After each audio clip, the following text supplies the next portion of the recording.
Baik, kita ulangi pertanyaan dari seorang Aan yang kita tidak tahu siapa nama aslinya. Assalamualaikum Ustaz. Gong kita semuanya memerangi musibah corona.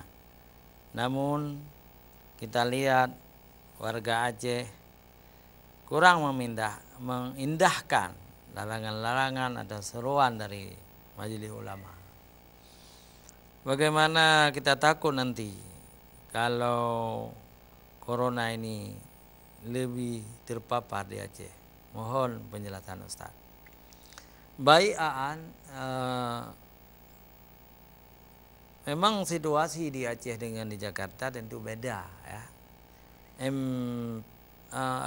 Majelis Ulama Indonesia melarang misalnya salat tarawih, itu juga ada sebab, karena di Jakarta, di sekitarnya, di Bogor, di daerah-daerah Jawa Barat sangat banyak orang yang terpapar, bahkan yang sudah mati ya, yang sudah meninggal dunia akibat si 19 ini. Tetapi di Aceh beda situasinya. Maka MPU Aceh ya, MPU Aceh membolehkan kita salat tarawih. Jadi kita lihat perkembangan. Walaupun dibolehkan oleh MPU kita salat tarawih, terserah juga kepada kita masing-masing. Apakah kita ini pergi ke Jumat, pergi salat tarawih, pertimbangkan masa-masa ya. Kalau Anda tidak pergi juga mungkin tidak masalah, karena pertimbangan sendiri. Karena pencegahan itu lebih baik ya, lebih utama ya.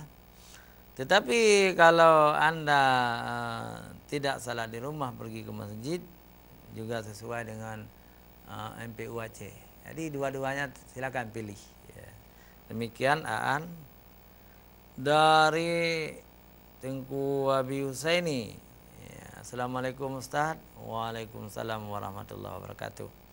Saya ingin bertanya kepada Ustaz, salat tarawih itu mana yang lebih afdal, yang lebih sunnah?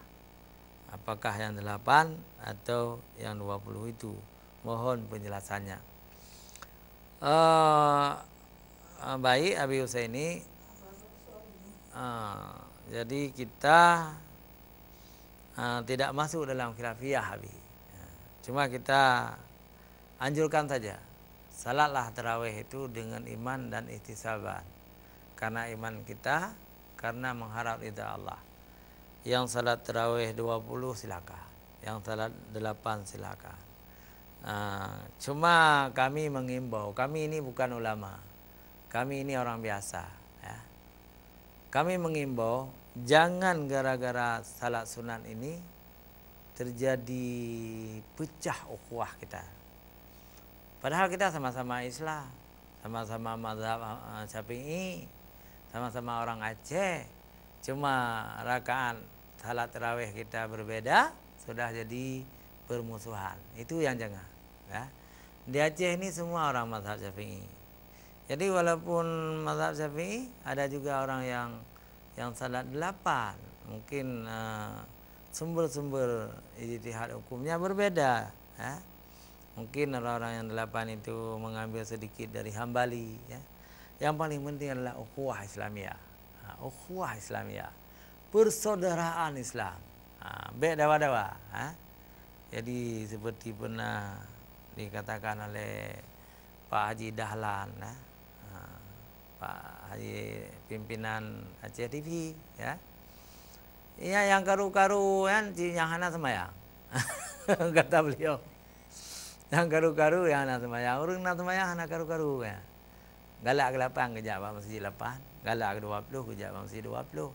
Yang hana karu-karu. Wallahu a'lam bishawab ya. Baik hadirin wal hadirat yang dirahmati Allah Subhanahu wa taala. Ya, satu lagi kita baca juga dari JB Syarifuddin. Assalamualaikum Ustaz. Waalaikumsalam warahmatullahi wabarakatuh. Saya seorang tunanetra Ustaz. Saya ingin bertanya, bagaimana kalau saya salat tarawih di rumah saja, tidak ke masjid, walaupun saya mendengar azan ya. Baik Bapak JB Syarifuddin, jadi Bapak tunanetra, ada sahabat Rasulullah juga yang tunanetra yakni apa namanya, Abdullah bin Umi Maktum ya. Nah, malah beliau menjadi muadzin Rasulullah ya. Ketika ditanya kepada Rasulullah apakah dia wajib pergi ke masjid karena dia tunanetra, Rasulullah sallallahu alaihi wasallam tentu tidak memberi kelonggaran kepada dia. Kamu dengar azan? Dengar. Kamu wajib pergi ke masjid. Nah, dengan ada corona gini, dengan ada masalah-masalah begini, mungkin yang tunanetra itu juga menjadi rukhsah. Tidak perlu Bapak Cibi Syarifuddin untuk pergi ke masjid kalau aja di rumah. Jadi nggak masalah. Ada petunjuk dari MPU, ada petunjuk dari MUI pusat ya. Saat corona berjangkit kita boleh salat di rumah.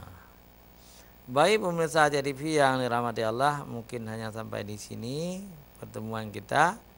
Insyaallah kita akan hadir di JTV setiap hari bersama Ustadz Adzanul Fajri nanti dan saya. Pokoknya tiap pagi kita bertemu di Ustadz menjawab ya. Hanya cukup di sini pertemuan kita. Lalu kita tutup dengan doa subhanakallahumma wa bihamdika asyhadu an la ilaha illa anta astaghfiruka wa atubu ilaik. Wassallallahu ala sayyidina Muhammadin wa ala alihi washabihi ajmain. Billahi taufiq wal hidayah. Wassalamualaikum warahmatullahi wabarakatuh.